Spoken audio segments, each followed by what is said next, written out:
lebih mempermudah proses penulisan sampai dengan proses publikasi nantinya. Nah, saya akan sharing tools-tools ini, dan sifat dari tools ini semua Bapak Ibu adalah freemium. Ya. Nah, jadi Bapak Ibu, freemium itu artinya ada bagian free-nya, ada bagian premiumnya, seperti itu. Ya, jadi yang akan saya tunjukkan ini lebih ke arah tools dalam hal yang free. Ya, jadi Bapak Ibu semuanya bisa menggunakan tools ini ya tanpa perlu adanya langganan kepada Elsevier. Tapi jika Bapak Ibu berasal dari universitas yang saat ini juga ikut berkolaborasi, ya dari Atmajaya, dari BINUS, dari Telkom, dari Petra, nah Bapak Ibu sebenarnya memiliki universitas Bapak Ibu sudah memiliki langganan terhadap Elsevier sehingga dapat memanfaatkan toolsnya secara lebih maksimal. Ya, oke, toolsnya ada apa saja Bapak Ibu untuk mempermudah proses writing dan publication ini. Yang pertama adalah ya kita butuh tools, ya Bapak Ibu pasti butuh tools untuk membaca abstrak, mencari jurnal, mengerti matrix, dan mengerti tren dari penelitian.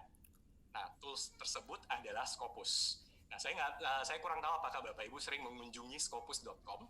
Yang pasti Bapak Ibu sudah sangat sering lah ya mendengar Scopus. Tapi mengunjungi scopus.com ini satu hal yang saya tidak tahu apakah Bapak Ibu di sini sudah cukup sering melakukan ini. Ya, tetapi Scopus itu punya scopus.com yang memiliki fungsi-fungsi membantu Bapak Ibu untuk melakukan ini semua. Ya, abstrak, jurnal, matrix, trends, dan seterusnya. Nah, yang saya tunjukkan ini adalah yang free version-nya. Ya.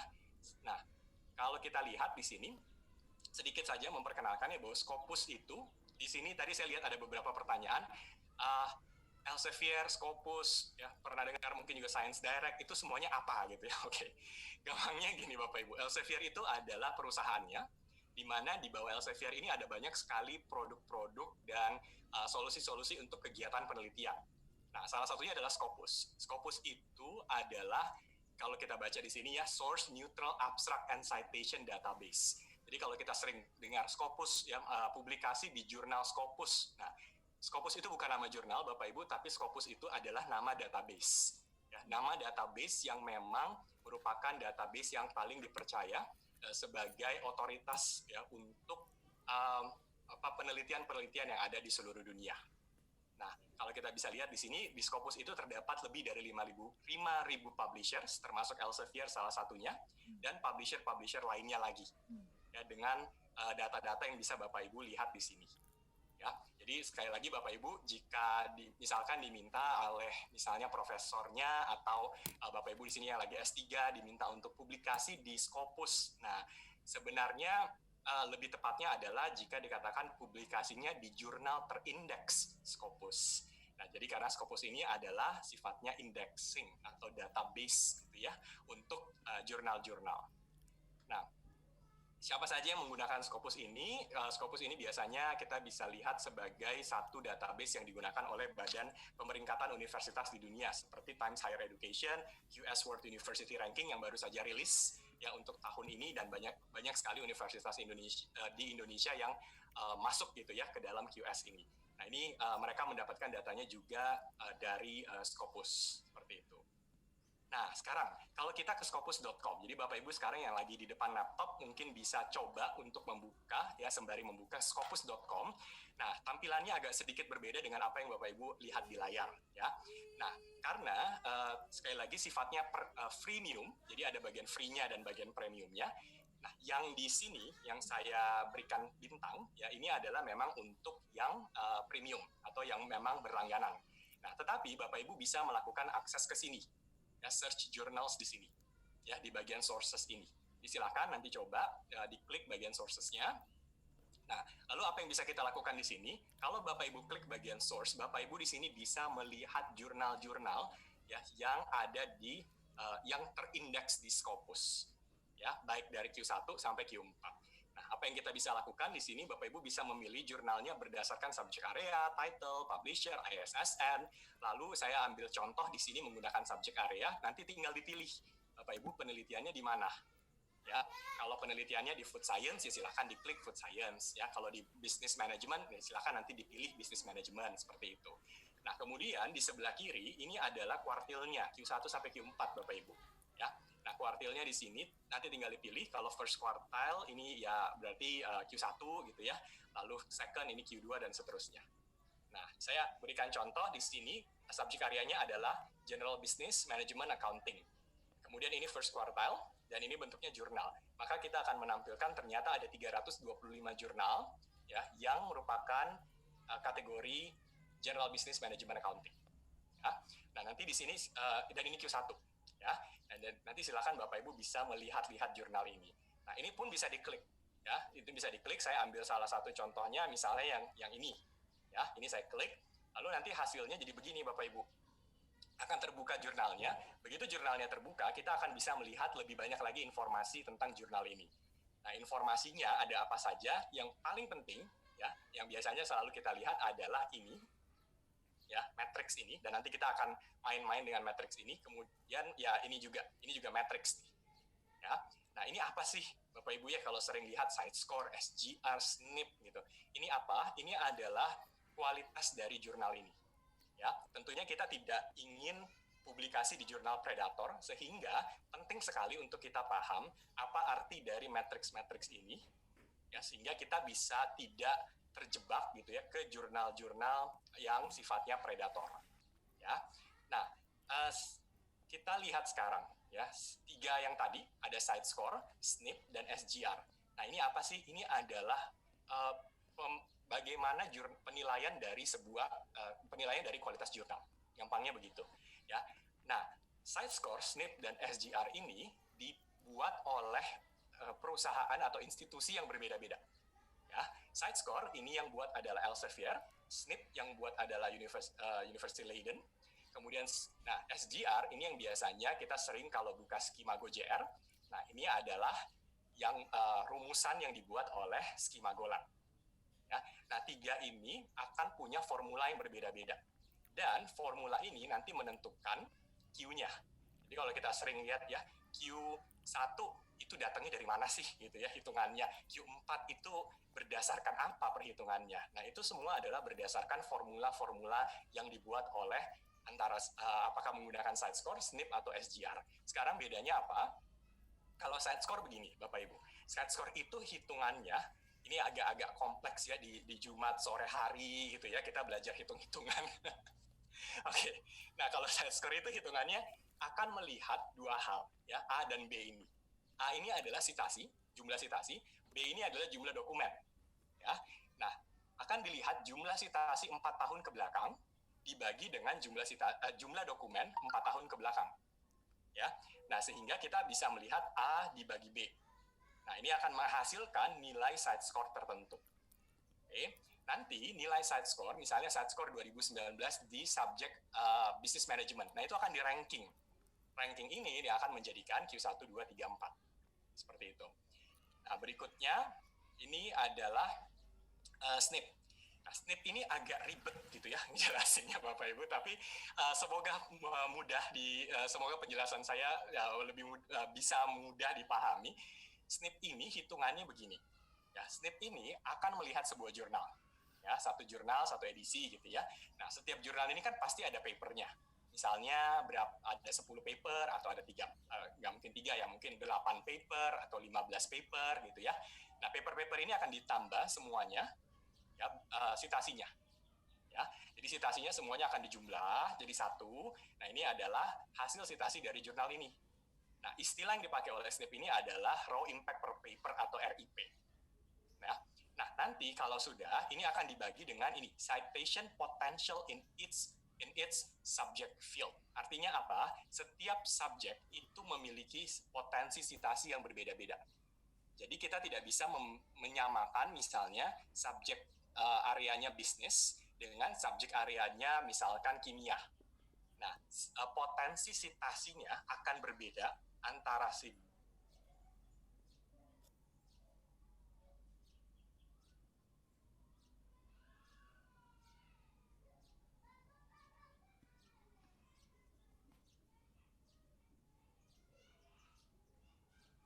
nilai tertentu. Nah, nilai ini sama yang akan nanti masuk ke kuartil tertentu. Ya. Oke. Kemudian berikutnya adalah SGR. Ya, SGR ini yang gunakan adalah Skimago. Ya, nah Skimago itu simpelnya melihat begini, beda subjek area itu beda kualitas beda nilai dari citasinya. Oke, jadi saya ambil contoh dua ini, Life Science dan Art and Humanities. Life Science Journal, ya, ciri-cirinya adalah high impact, many citation. Ya, jadi ciri-cirinya adalah setiap kali ada Life Science Journal itu publish, biasanya citasinya banyak. Ya, nah akibatnya apa? Di SGR karena cenderungnya adalah citasinya itu akan banyak, akibatnya nilai dari per citasi itu rendah, hitungan SGR-nya lebih rendah dibandingkan dengan Art and Humanities Journal. Kalau ini, ya Bapak Ibu yang di sosial gitu ya, impact-nya dirasa lebih kecil. Kenapa? Karena citasinya sedikit. Sehingga nilai per citasinya menjadi tinggi. Ya, jadi terbalik gitu cara melihatnya. Ya, itu yang dilihat oleh SGR ini. Nah, akibatnya apa Bapak Ibu? Dari rumusan-rumusan yang agak-agak kompleks ini ya, akhirnya kita bisa melihat bahwa di Scopus.com nilainya jadi beda. Ya, set skornya 10, SGR-nya 23, SNP-nya 2,7. Ini apa gitu maksudnya? Nah, itu hasil dari memang perhitungan yang dibuat oleh institusi yang berbeda ini. Oke. Nah, akibatnya apa Bapak Ibu? Ketika kita memilih jurnal di Scopus, nah, berhati-hatilah terhadap jurnal yang memiliki site score SGR SNP yang rendah. Ya. Kenapa? Karena jurnal-jurnal ini selalu akan dievaluasi oleh Scopus dan setiap tahunnya itu tentunya akan ada jurnal-jurnal yang antara turun peringkat atau bahkan keluar dari Scopus. Ya, kenapa? Karena memang melihat dari perhitungan-perhitungan yang ada, baik itu site score, SGR atau SNP. Ya. Nah, ini jurnal yang lumayan baik Bapak Ibu. Kenapa? Karena jumlah citasinya, misalkan kita lihat yang 2019 ya, ini jumlah citasinya dibandingkan jumlah dokumennya, kita lihat 1000 dokumen menghasilkan 12.000 citasi, ini bagus, ya bagus sekali. Nah, kalau kebalik, ya saya ambil contoh misalnya Bapak Ibu iseng gitu ya melihat jurnal, kalau ini terbalik, misalnya 12.000 dokumen, citasinya 1.000, itu hati-hati sekali. Ya, ada kecenderungan jurnal itu kualitasnya dipertanyakan. Ya, kenapa dokumen yang dipublikasikannya banyak sekali, tapi citasinya rendah sekali. Nah, itu akan menyebabkan jurnalnya bisa masuk ke kategori evaluasi. Ya, nah ini yang kita harus berhati-hati sekali ya dalam memilih jurnal. Jadi milih jurnal itu kayak milih pasangan Bapak Ibu ya, lama gitu prosesnya. Oke. Nah, kemudian kalau kita lihat di Scopus lagi, selain dari yang tadi, kita juga bisa melihat ya ini namanya PLUMX. PLUMX itu melihat dari ini Bapak Ibu, 5 hal ini, dari usage, dari captures, mention, social media, dan citasi. Ini ekstra ya, beberapa tambahan-tambahan yang bisa membuat kita lebih yakin apakah kita mau publikasi di jurnal bersangkutan atau tidak. Ya. Kemudian, nah ini juga kalau kita lihat jurnalnya, kita klik lagi, kita bisa compare jurnal tersebut, ya, kita bisa lihat sejarah dari jurnal tersebut. Ya, ini masih jurnal yang sama, jadi waktu saya klik jurnalnya, saya bisa klik lagi melihat detail dari jurnal tersebut, dan saya bisa melihat sejarah ini. Ini sejarah dari jurnalnya. Nah, ini jurnal yang kebetulan bagus Bapak Ibu, kalau kita lihat jumlah citasinya, ini selalu mengalami kenaikan. Ya, 2020 pasti turun karena belum selesai ya tahunnya, tapi selalu mengalami kenaikan. Ini saya bisa percaya sekali jurnalnya pasti aman. Ya, citasinya naik terus. Yang hati-hati sekali adalah kalau jurnalnya naik turun. Ya, atau turun. Ya. Nah, ini yang memang harus kita waspadai, baik itu dari jumlah citasi, SGR dan seterusnya. Ya. Oke. Baik, berikutnya Bapak Ibu, tools yang kedua yang akan saya share adalah bagaimana mencari, membaca, dan download high quality publication. Di Elsevier sendiri, kita memiliki apa yang kita kenal dengan Science Direct. Ya, jadi kalau tadi Scopus itu secara garis besar kita bisa memahami jurnal, ya kita bisa memilih jurnal. Kalau Science Direct, kita bisa download hasil penelitian. Jadi di Scopus tidak bisa dilakukan ya Bapak Ibu. Scopus itu hanya melihat abstrak, hanya melihat jurnal, ya sudah seperti itu. Ya, tapi tidak bisa di-download penelitiannya. Oke, sedangkan di Science Direct itu baru bisa di-download. Nah, dua-duanya ini masih bagian dari Elsevier, Bapak Ibu ya. Jadi kalau di ini saya ambil, kita main-main sebentar gitu ya. On average kira-kira menurut Bapak Ibu ya, berapa lama sih biasanya seorang dosen gitu ya, seorang peneliti spend time untuk membaca, mencari artikel, membaca artikel ya, dan berapa yang akhirnya dibaca beneran gitu ya oleh para dosen, oleh para peneliti. Nah, kira-kira mungkin bisa ya cukup cepat saja Bapak Ibu menjawab di bagian chatting. Saya mau lihat kira-kira tebakan Bapak Ibu ya, itu kalau mencari artikel bisa berapa jam per minggu kita habiskan waktunya. Oke, ada yang jawab 3 jam, 30 jam, oke. 10 jam ya. Oke, 10 jam, 1 jam, oke. Ya. Nah, lalu yang kedua nih Bapak Ibu, saya simpen ya jawabannya. Nah, lalu yang kedua, kalau membaca research artikel, berapa lama biasanya menghabiskan waktu? Kalau tadi mencari, sekarang membaca. Membaca rata-rata 5, 6, oke. Oke. Nah, oke, berapa banyak yang akhirnya ya dibaca itu secara detail? Ya, berapa banyak artikel yang dibaca secara detail? Artinya dari abstrak sampai referensinya dibaca semua. 2, 10, 14, oke. 2, oke. Kalau lagi menulis paper jadi banyak, oke. Baik. Ya, nah, oke, Bapak Ibu, ini hasil risetnya dari Elsevier sendiri ya, di 2019 ya, rata-rata kita riset 2000, hampir 3.000 peneliti gitu ya. Berapa lama sih membaca ya, dan berapa banyak yang akhirnya dibaca. Nah, ternyata jawabannya adalah ya, sebentar contekan saya. Oke, 545. Jawabannya begitu Bapak Ibu. Ya, jadi 5 jam per minggu untuk membaca research artikel, 4 jam untuk mencari research artikel, 4 jam untuk membaca, dan rata-rata itu membaca 5 ya per minggu. Nah, tapi dari sini semua ternyata hanya setengah yang di-considered useful. Artinya dari 5 yang dibaca per minggu, akhirnya ujung-ujungnya yang dipakai ada hanya 2 atau 3 artikel saja. Ya, tentunya hal ini terjadi karena apa? Karena kita tidak mencari artikel di tempat yang memang sudah punya high quality publication. Nah, di sini ada fungsi dari Science Direct ini. Kenapa? Karena di Science Direct Bapak Ibu bisa mencari semua hasil penelitian yang dipublikasikan oleh Elsevier. Ya. Nah, jadi di Science Direct Bapak Ibu bisa menuju ke sciencedirect.com, dan sama dengan Scopus ini sifatnya freemium. Ada free-nya, ada premium-nya. Ya, kalau free-nya kita biasanya di kalangan peneliti ya, di kalangan para akademisi kita sebutnya sebagai open access. Ya, di sini Bapak Ibu bisa mencari artikel-artikel yang baik itu berbayar maupun yang open access. Ya, kalau institusi Bapak Ibu berlangganan Science Direct, maka Bapak Ibu bisa mengakses semua artikel, ya, termasuk yang berbayar. Ya. Nah, kemudian di sini kami juga memiliki Free Coronavirus Information Center, di mana saat ini ada 37.000 artikel gratis yang bisa Bapak Ibu download.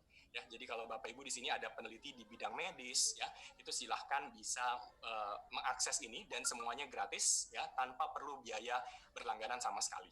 Ya, oke. Nah, di Science Direct saya ambil contoh, saya search business management, ya.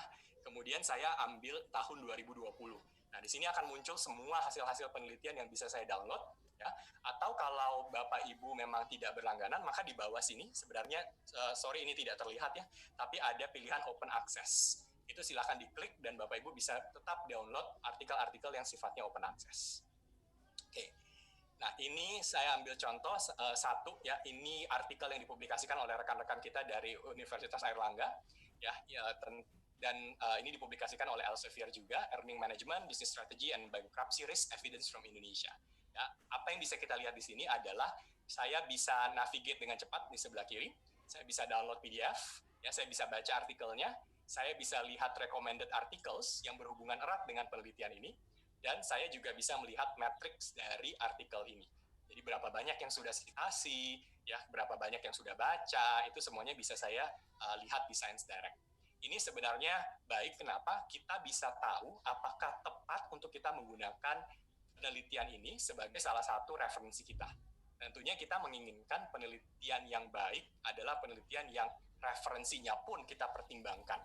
Kita cari referensi-referensi yang memang banyak citasinya, yang memang kualitasnya bagus. Sehingga penelitian kita pun itu lebih mudah diterima oleh jurnal-jurnal yang bagus. Itu Bapak Ibu ya. Nah, selain itu Science Direct juga Bapak Ibu bisa mencari jurnal di sini ya dengan klik di sini di atas ya. Kemudian silakan bisa mencari jurnal, bisa mencari buku juga. Ya. Nah, kemudian Bapak Ibu kita juga ada namanya Science Direct Topic Page ya. Silakan nanti diketik sciencedirect.com/topics. Itu Bapak Ibu bisa mencari topik-topik penelitian ya. Topik-topik dari subjek area ya, dan Bapak Ibu bisa memahami lebih lanjut mengenai topik-topik tersebut dari buku dan ensiklopedia yang tersedia. Ya, saya ambil contoh di sini, saya ketik bisnis, kemudian saya klik ya salah satunya. Nah, kebetulan saya melihat, saya ingin meneliti tentang option trading. Nah, apa sih option trading itu? Nah, saya bisa paham secara garis besarnya melalui membaca definisi dan membaca dari buku dan ensiklopedia yang ada di sini. Ya, jadi silakan dimanfaatkan untuk Science Direct ini. Oke, berikutnya how to manage your references. Jadi kalau tadi ya bagaimana mencari referensinya itu bisa dilakukan di Science Direct. Sekarang bagaimana memanage referensinya. Kalau Bapak Ibu sudah download banyak sekali artikel dari Science Direct, nah biasanya yang jadi masalah adalah terlalu banyak artikelnya sehingga jadi bingung bagaimana mengatur artikel yang jumlahnya sangat banyak ini. Nah, saya yakin di sini banyak sekali pengguna Mendeley, dan Mendeley ini adalah salah satu bagian juga dari Elsevier. Ya, terima kasih Bapak Ibu ya yang sudah menggunakan Mendeley, dan Mendeley ini membantu Bapak Ibu untuk memanage reference. Ya, tadi misalnya saya sudah download 100 artikel, sekarang saya pusing sendiri gitu ya, saking banyaknya artikel saya, bagaimana mengaturnya untuk penelitian saya. Nah, disinilah ada fungsi dari Mendeley. Nah, Mendeley ini Bapak Ibu free, sifatnya free, ya, tidak kemudian ini bisa digunakan untuk Windows, Mac, Linux, mobile, dan semua browser akan major browser ini bisa menggunakan Mendeley. Ya, saya lihat di chatting, terima kasih Bapak Ibu ya, banyak pengguna Mendeley. Nah, kemudian Mendeley ini Bapak Ibu tadi kalau download PDF, ya, nah tidak perlu pusing-pusing ya mau taruh PDF-nya di mana. Kalau Bapak Ibu nanti download Mendeley, itu bisa ditaruh di servernya Mendeley. Ya, kemudian kalau Bapak Ibu dapat berita dan ingin menggunakan berita ini juga untuk kebutuhan penelitian, itu juga bisa di-save di servernya Mendeley. Dan ini bisa diakses lintas browser, lintas laptop, ya, dan lintas gadget apapun Bapak Ibu. Ya, selama sudah login terlebih dahulu di akun Mendeley-nya. Ya.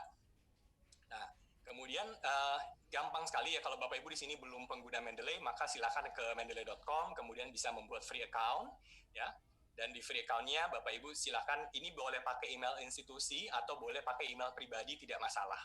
Ya, kalau Bapak Ibu di sini bebas gitu ya, tidak ingin pakai email institusi ya tidak masalah juga gitu ya, diterima oleh Mendeley. Oke, kemudian, nah di sini Bapak Ibu kalau sudah sign up ke Mendeley-nya ya melalui proses sign up yang mudah, nanti Bapak Ibu juga bisa download ya, download untuk desktop version. Ya, jadi Bapak Ibu bisa download desktop versionnya, bisa pilih mau menggunakan yang Windows atau menggunakan yang Mac. Ya. Nah, kemudian kalau sudah, nanti hasilnya seperti ini Bapak Ibu. Ini sebagai contoh saja, ini Mendeley desktop.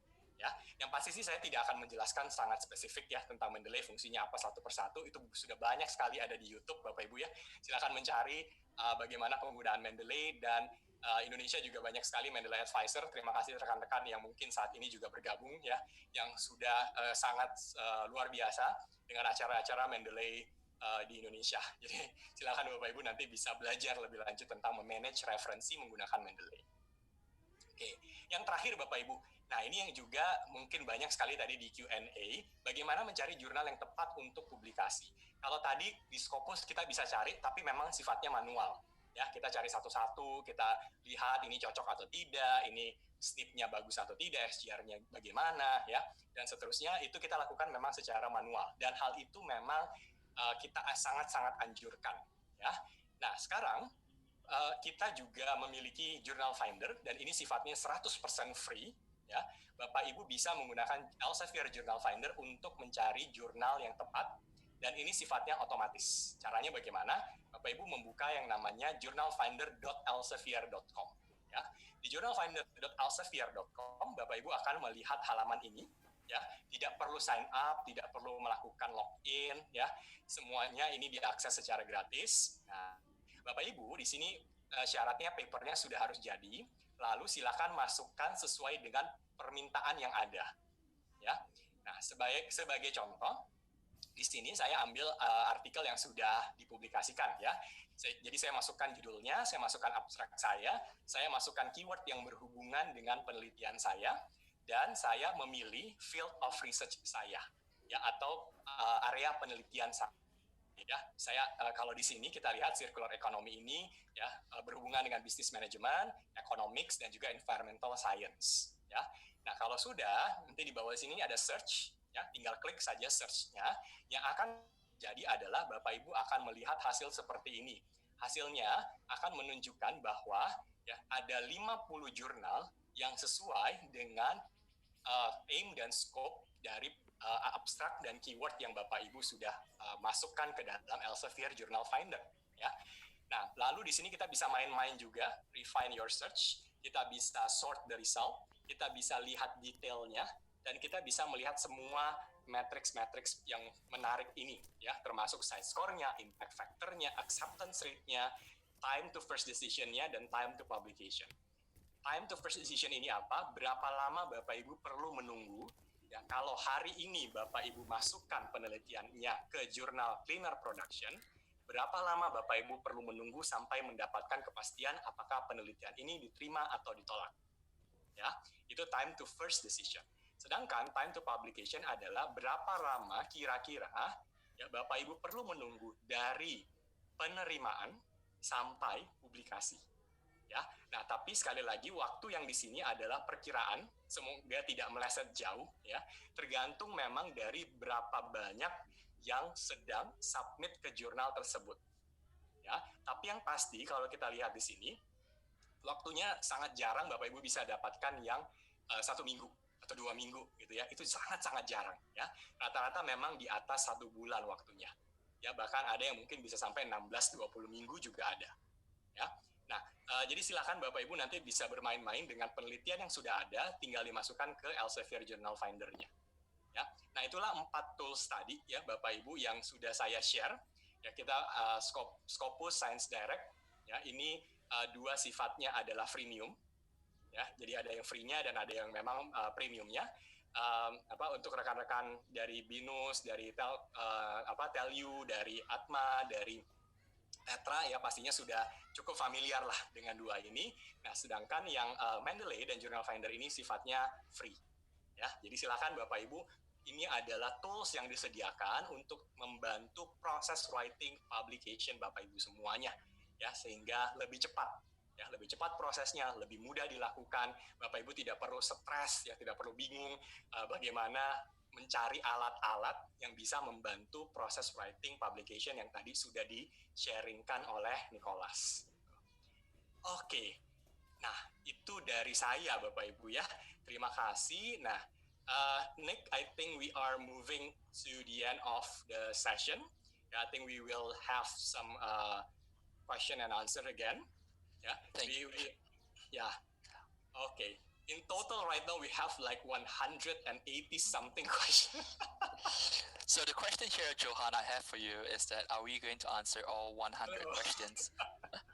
Okay, I think, all right, because I've seen in the chat, some people were asking what time does the session today end? And it actually ends about 5:30 Jakarta time. Let's us try and handle as many, well, I won't say as many questions as we can to 5:30. We can handle for maybe about the next 15 minutes. Yeah, so let sure. me observe, and I've observed quite a number of questions that were raised. So let me pick and choose some of the questions that has been highlighted. And along the way, if there are any other highlighted questions that you'd like me to answer, we can tackle that together. Sure. So the first thing that just now, which you actually raised about article proof. So I think that was the part which I think was not communicated clearly. I think the article proof has to come after the article has been accepted. It's not before, it's not the initial acceptance stage. So when it comes to article proofs, the proof is that editors will send, the editors will send the corrected proof for the author to double check first. That is actually the important part. So yes, you will always receive proof of your articles, right? And you're required to receive the confirmation that your article is accepted for publication in a journal. So the time for proofing varies between journals, right? So usually for the proof, you will receive it within 2 weeks of receiving the acknowledgement letter first. This is really important. Sometimes the time frame will vary based on the post accepted copy editing, but proofs are sent via email in PDF format so that you are able to ascertain that the final format is correct. So yes, Elsevier will send you proofs of your accepted manuscript. I think that's the question that was actually being put forward. So yes, you need to double check it just so to be sure. Yeah. So that's one question that I was looking up on because of by what we call the Content Selection and Advisory Board. They are a separate team of subject chair experts, and they work together to ascertain if the quality of a journal submitted is transparent and it fulfills the 14 quantitative and qualitative criteria. A workshop like that, I'm sure, can happen at another time, but I don't think this is the correct section too. But suffice to say, not all Elsevier journals are indexed on Scopus because we want to be unbiased. We want to show that there is a different team of people who are able to showcase the quality of it, right? So Elsevier journals probably about maybe I think 85 to 90% are indexed on Scopus, but not all are. So the best approach you should do is, as Johan said, leverage on the Scopus metrics and check if the article is indexed on Scopus.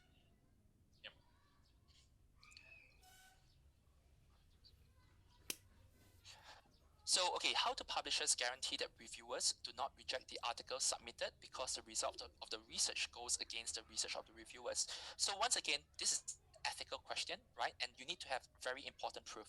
So if you feel that there is proof that the article has been rejected because it goes against the research of the reviewers, then you have a perfectly justifiable case to highlight this to the editors. But you cannot do this without actual proof. And we all know that the proof here, the gravity of the proof is not easy to get, right? So for you to make such a statement, you have to be very, very, very, very sure. Needless to say, if this is accurate and it has been proven to be the case, the publishers and the editors will not take it lightly because this is a breach in terms of ethical consideration. So I hope this actually answers your question.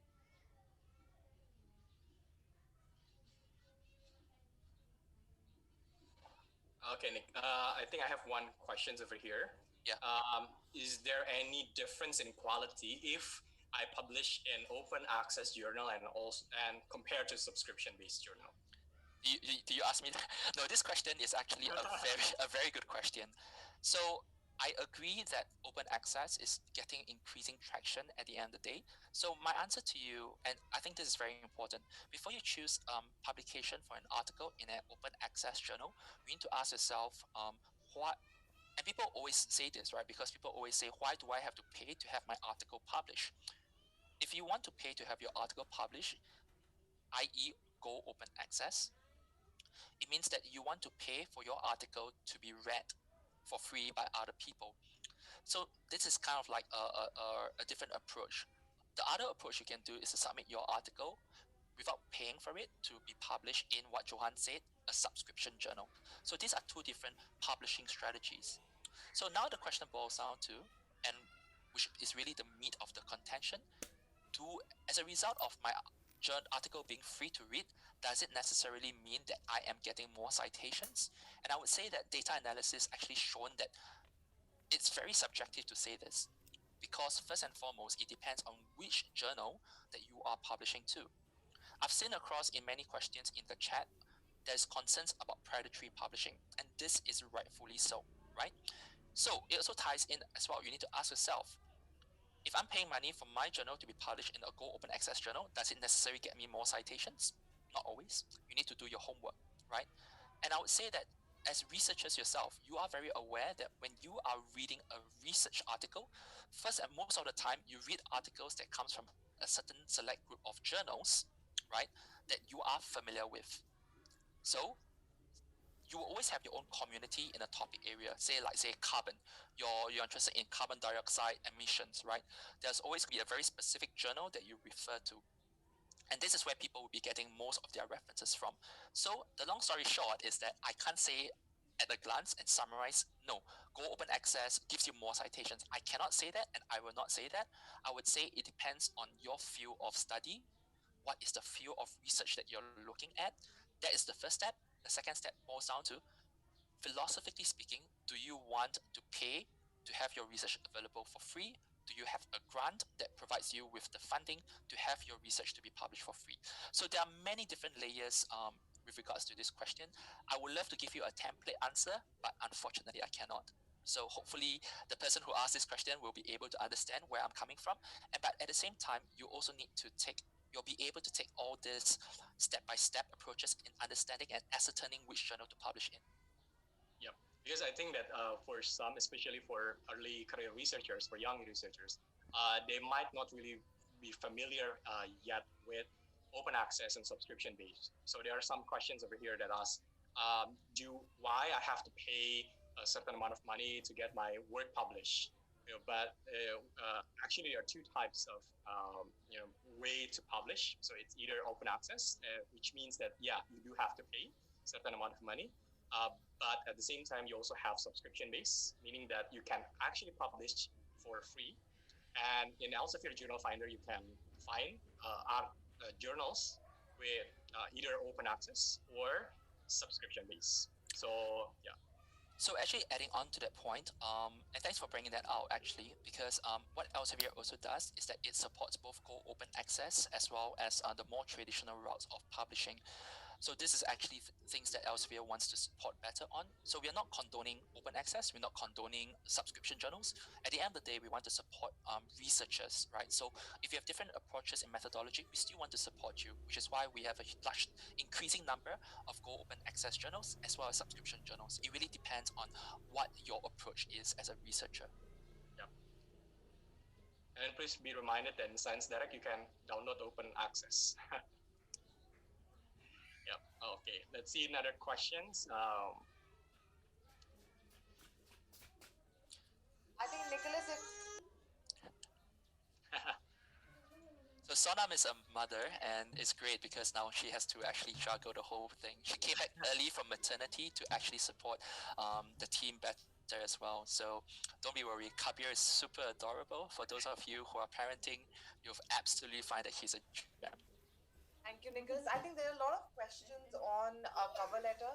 Yes. I think they want to understand who it should be addressed to. There are a few questions wherein they're asking that how long or how short it needs to be, what does it need to have. So there are a few people who've asked different questions around the cover letter.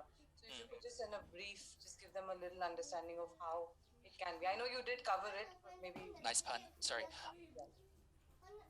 Sure. So actually, when it comes to cover letter, you should always submit it over to the editor of the journal. This is actually very important, right? You always want to address it to the editor of the journal. You want to talk about it clearly, and you really want to highlight the conflicts of interest. The length-wise, actually, I would say is about a page because people won't have time to read more than a page of it. So this is also one thing that you in as well. What other specific examples about cover letter do they want to know more about, Sona? So Nicholas, as I go through it, I think they were trying to understand that how big should it be? Should it have should it have data in it? Or can it be just an introduction of just themselves? So Okay. So it's not a cover letter for yourself, right? So it's a cover letter for your research article. You need to be very clear about that. So it's not the same approach as well. You address this to the editor. You highlight the value of your. In a way, it's kind of like a cover letter for yourself, but for your research paper. So you talk about the ingenuity of your research. You talk about the value of the research. You talk about the value of the research to the industry, to maybe perhaps say an industry perspective, or to the area of the research that you're doing in as well. Yeah. Hopefully that covered a little bit more, which you're asking about. I think that will do. Okay, so are there any other questions that when you've gone through that I should also tackle in the meantime? I think Nicholas, you have tackled it a few times, and I think we can't understand Bahasa, but I think so did Johan. But there are a lot of questions and concern around predatory journals. I can see a lot of people commenting about the fact that there is somebody who's asking for money. Yeah. There is somebody who's saying it's only going to take 1 month for them to turn around with the article. They're also trying to. So, but I do think that we have, and both of you would have addressed these questions. I mean, through your sessions, you have. But I think if there is one takeaway that you can give them as to how to kind of ensure that they do not end up reaching out to a predatory journal, if there's like one big takeaway that you guys can give, both you and Johan, I think that'll make sense. Okay, Johan, do you want to go first, and then I'll fill it in? Okay, so is it okay if I use bahasa Nick, and then after that briefly? Yeah, sure, go ahead. Because I wouldn't know what you're saying. Okay. Please do, yeah. Bapak Ibu, untuk memastikan predator jurnal atau tidak, karena saya rasa ini menjadi mungkin isu yang cukup banyak di Indonesia, adalah kita tidak hanya bisa yakin 100% bahwa semua yang terindeks Scopus itu pasti bukan predator jurnal. Ya, jadi ada jurnal-jurnal yang sudah terindeks Scopus pun kemudian ya diduga menjadi predator jurnal. Kenapa? Karena gampangnya mungkin begini Bapak Ibu ya. Kalau saya editor jurnal gitu ya. Ya namanya juga editor jurnal pasti manusia juga. Awal-awalnya sih saya tidak ada masalah gitu dengan jurnal saya. Saya masukkan ke dalam Scopus, lalu kemudian diterima. Ya diterima, tidak ada masalah. Nah, seiring perjalanan waktu, saya selalu mengikuti aturan-aturan yang ditetapkan oleh Scopus. Tapi kemudian ada kesalahan-kesalahan yang saya lakukan, baik disengaja maupun tidak, yang kemudian akhirnya melanggar aturan yang sangat ketat memang dibuat oleh Scopus. Nah, aturan-aturan yang saya langgar ini akibatnya membuat saya antara bisa diturunkan peringkatnya atau memang di akhirnya dirasa ini sepertinya kok malah seperti predator journal. Nah, sehingga akhirnya bisa jadi berdasarkan evaluasi yang diberikan oleh Scopus, maka akhirnya jurnal tersebut dikeluarkan karena ada indikasi bahwa jurnal tersebut adalah jurnal predator.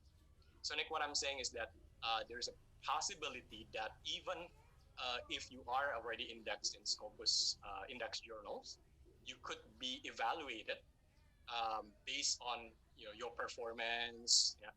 And there could be possibility that you break very important rules that Scopus, that CSAB already put in place. And then because of that, there could be a possibility that you can be indicated as a predator journal. So yeah. I would actually say that when it comes to predatory journals, and I'll share this actually a couple of instances that I've come across. So in Malaysia, from University Kebangsaan, Malaysia, one of the librarians shared with me that there was publication for a predatory journal in Scopus, and I was shocked when I first heard about it. Yeah. So I went to take a look at the journal title, and interestingly, also very crucially, there are predatory journals which has lifted journal titles in Scopus. The titles are the same, but the ISSN is completely different. Okay, that's very interesting. That was very interesting for me, because what that predatory journal was to do was it pretended to be this Scopus index journal, right?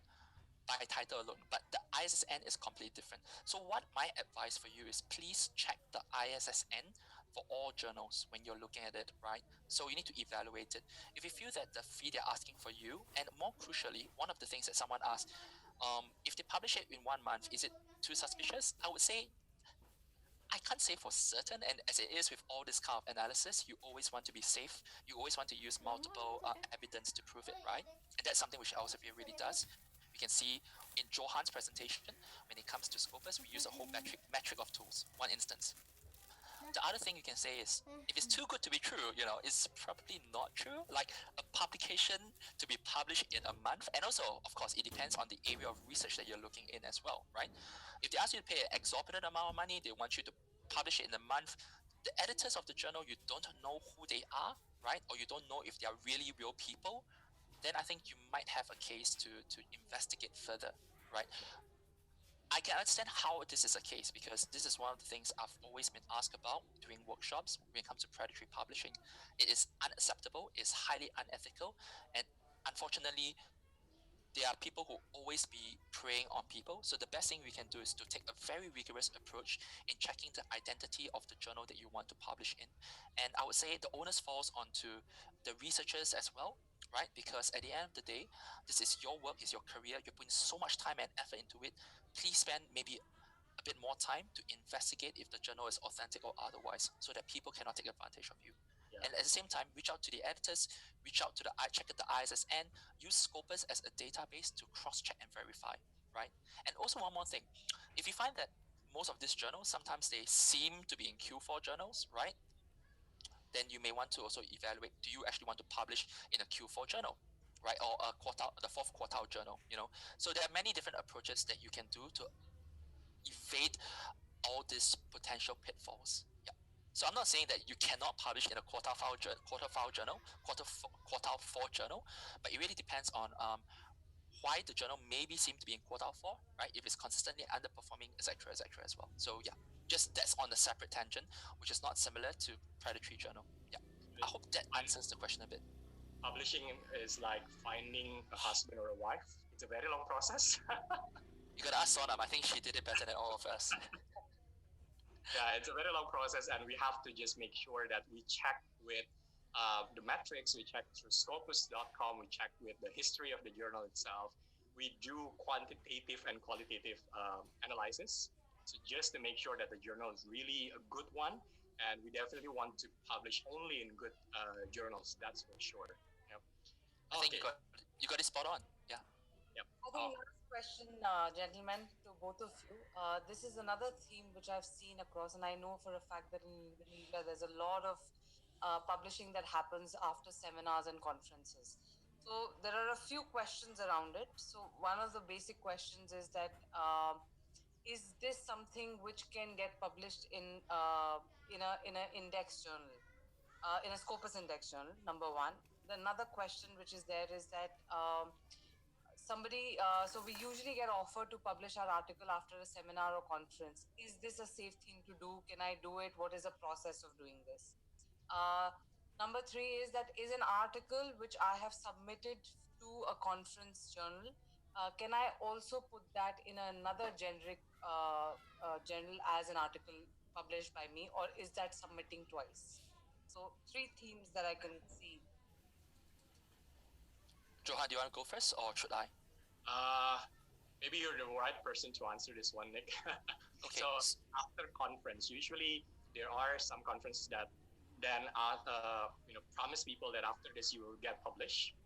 Yeah, so is that something that they have to be careful, or yeah? So one thing that so first and foremost, right, when we think about the questions of it is, why are you publishing your conference journals in the first place? So first and foremost, right, usually when you publish a conference journal in the first place, your article in a conference in the first place is because you want to showcase this as soon as possible, right? So there's a certain level of shortness with regards to your research. So this is part one. So it's produced in a conference proceeding. But then secondly, right, what you can do is to grow and develop the article, the research, because when you're publishing it at a conference, it's generally not complete first, right? So now you can actually go back and develop your article to a full-length manuscript, be more thorough, right? And then you can publish it in a journal. And you need to, a couple of things here. One, you need to disclose the conference paper in which your original article was published in, and you should include new material in the journal paper. So depending on how you look at it, maybe it's about 30% or more, maybe you want to do it this approach, right? So you're developing on research that you have developed, right? But you're fleshing it out and you're giving more details as well. Yeah. Yep. Okay. Yeah, because I think that there are a lot of conferences that will suggest this to researchers across Indonesia, and I think that we have to be more aware of what's the purpose of conference, as you mentioned. It's completely different with full paper published in reputable journals. Yeah, so that's something that we have to be considered. Okay, so I think we have room for one more questions, and then after that we can do the closing. Sure. Yeah. Okay. So I would pick this. Wait. Let me check. Is it lucky draw? is the lucky draw. Because we have still like 199 questions open. Yeah. Sonam has answered 71. Congratulations. Congratulations, Sonam. I'm Yeah. fine. Okay. Maybe this one is again, it's about predatory journal, which I think that we have to set this straight. If you find, the question is, if you find that a journal published a lot of documents, way more than previous years, should we be very careful with these types of journals? So let's say they published 1,000 last year, and then right now, in 2019, 1,000 documents, and then in 2020, in the middle of the year, they already published like 10,000 documents. Should we be careful with these types of journals? I would say that first and foremost, I would say you always have to be careful, especially since you know that predatory journal is a thing. Then the couple of things that I would suggest is that one is the journal index on, say, Web of Science and Scopus, right? Use multiple platforms. The second thing is that it's possible that the journal has increased in frequency in publishing. So you need to check not just only by volume of articles published, but also frequency of publishing volume as well, because it's likely that it's possible, that the journal may be publishing once every quarter, right? Now it's publishing on a monthly basis, right? Maybe there's a difference in approach. Maybe the journal is a journal on infectious diseases, right? And then right now you see that there's a massive boom when it comes to, say, of course, COVID-19. So it really depends on what the topic of that journal is. If there's a change in terms of publication frequency, and then if you can discern and you can communicate with the editors about this, and then you can find out more about this journal itself. Yeah. Okay. Yeah. So without knowing the specific journal, I cannot say, and I cannot say anything, because you still need to do your homework on it. Yeah. Okay. So thank you, Nick. Yeah, I think that's the last question that we have time to answer. I know that there's still 99 plus questions. Yeah, thank you for all the questions. Yeah, we don't have enough time, of course, to answer all of your questions, but we're really thankful for all your questions. And if you find that you really have to, you already have questions, I have questions that you really need answers to, later on I can share my email, and I'll try to help you answering your questions through emails. Yeah, but this is the end of the session. Yeah, but before we go, we have a couple of announcements first. Should you or me that share the screen, Nick? Share it.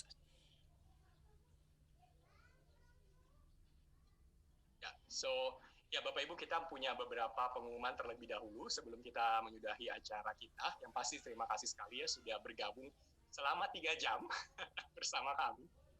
Luar biasa. Nah, ini ada beberapa pengumuman terlebih dahulu. Yang pertama adalah, saya juga mendapatkan di Q&A, di chat, gitu ya, Bapak Ibu bertanya bagaimana kita dapat berkolaborasi lebih lanjut, ya.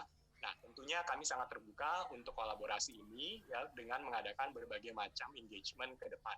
Ya, seperti misalnya tadi saya ada bahas tentang Science Direct, tentang Scopus, tapi baru kulit luarnya saja. Nah, tentunya in-depth-nya seperti apa, itu bisa kita lakukan kemudian. Lalu research roadmap, atau writing, atau workshop seperti yang saat ini dilakukan, atau focus group discussion, dan webinar-webinar lainnya. Ya.